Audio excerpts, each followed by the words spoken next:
നമസ്കാരം. തന്ത്രപ്രധാനമായ ഹോർമൂസ് കടലിടുക്കിൽ കപ്പലുകൾക്ക് നേരെ ഒന്നിനു പുറകെ ഒന്നായി തുടരുന്ന ഡ്രോൺ ആക്രമണങ്ങൾ ഒടുവിൽ ഇറാന്റെ അടുത്ത സുഹൃത്തായ ഖത്തറും കടുത്ത പ്രതികാരവുമായി രംഗത്തെത്തുകയാണ്. വെടിനിർത്തലിനിടെ ഹോർമൂസ് കടലിടുക്കിൽ വൻ ഇന്ധന ടാങ്കർ ആക്രമണം നടത്തിയതിനും അതായത് യുഎസും ഇറാനും തമ്മിൽ യുദ്ധം അവസാനിപ്പിക്കുന്നതിനായി 14 ഇന വെടിനിർത്തൽ കരാർ ഒപ്പിട്ടതിന് പിന്നാലെയാണ് അന്താരാഷ്ട്ര ഇന്ധന വിപണിയെയും കപ്പൽ ഗതാഗതത്തെയും ആശങ്കയിലാഴ്ത്തിക്കൊണ്ട് പുതിയ ആക്രമണങ്ങൾ റിപ്പോർട്ട് ചെയ്തത്.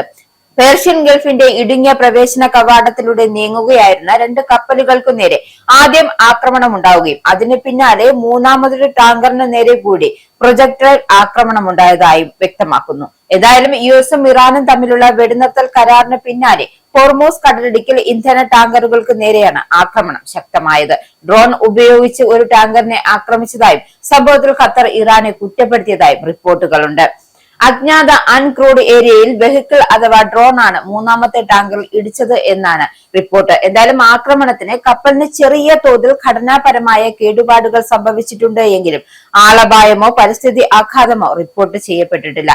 കപ്പൽ അതിന്റെ അടുത്ത തുറമുഖത്തേക്ക് യാത്ര തുടരുകയാണെന്നും ഒമാൻ തീരത്ത് വെച്ച് ആക്രമിക്കപ്പെട്ട ആദ്യത്തെ ടാങ്കറുകളിൽ ഒന്നിന് തീപിടിച്ചിരുന്നു. കടലിടുക്കിൽ നിന്നും തെക്കോട്ട് ഒമാൻ ഉൾക്കടലിലേക്ക് കടക്കാൻ ശ്രമിക്കുന്നതിനിടെയാണ് ഈ കപ്പലിന്റെ പോർട്ട് സൈഡിൽ പ്രൊജക്ടിൽ പതിച്ചത്. രണ്ടാമത്തെ ടാങ്കറിനും ഘടനാപരമായ കേടുപാടുകൾ സംഭവിച്ചെങ്കിലും ആർക്കും പരിക്കേറ്റതായി റിപ്പോർട്ടില്ല. ഖത്തറിന്റെ ലിക്വിഡ് ഫയർഡ് നാച്ചുറൽ ഗ്യാസ് ടാങ്കറായ അൽ റെഹബ്താണ് കടലിടുക്കിൽ വെച്ച് ആക്രമിക്കപ്പെട്ടത്. അന്താരാഷ്ട്ര നാവിക ഗതാഗതത്തിനും ആഗോള ഊർജ സുരക്ഷയ്ക്കും നേരെയുള്ള അസ്വീകാര്യമായ കടന്നുകയറ്റമായാണ് ഖത്തർ വിദേശകാര്യ മന്ത്രാലയ വക്താവ് ഇതിനെ വ്യക്തമാക്കുന്നത്. ഏതായാലും ഇത് അന്താരാഷ്ട്ര നിയമങ്ങളുടെ ഗുരുതരമായ ലംഘനമാണെന്നും ആക്രമണത്തിന്റെ പൂർണ്ണമായ നിയമപരമായ ഉത്തരവാദിത്വം ഇറാന് മാത്രമാണെന്നും അദ്ദേഹം പറയുന്നുണ്ട്. അതേസമയം ആവർത്തിച്ചുള്ള മുന്നറിയിപ്പുകൾ അവഗണിച്ചതിനെ തുടർന്നാണ് ടാങ്കറിന് നേരെ ആക്രമണം ഉണ്ടായതെന്നാണ് ഇറാൻ സ്റ്റേറ്റ് ടെലിവിഷൻ വ്യക്തമാക്കുന്നത്. ആക്രമണത്തിന്റെ ഉത്തരവാദിത്വം ഇറാൻ നേരിട്ട് ഏറ്റെടുത്തിട്ടില്ല. ഹോർമൂസിൽ വെച്ച് അതിക്രൂരമായ ആക്രമണത്തിന് ഇരയായത് തങ്ങളുടെ എണ്ണക്കപ്പലാണെന്നും ഖത്തർ ഔദ്യോഗികമായി സ്ഥിരീകരിച്ചിരിക്കുകയാണ്.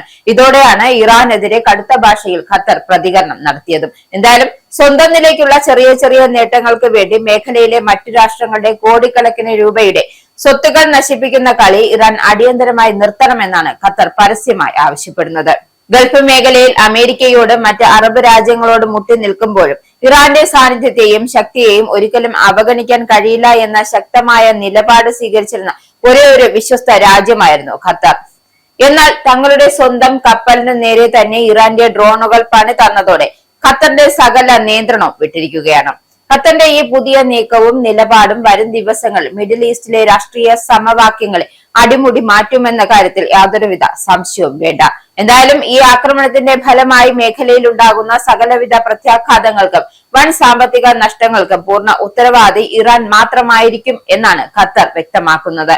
അതേസമയം ഹോർമൂസ് കടലിടുക്കിലൂടെ കടന്നുപോയ ടാങ്കറിന് നേരെ അത്യുഗ്രൻ ശേഷിയുള്ള ഡ്രോൺ ആക്രമണം ഉണ്ടായതായി ബ്രിട്ടീഷ് മാരിടൈം ഏജൻസിയും റിപ്പോർട്ട് ചെയ്യുന്നുണ്ട്.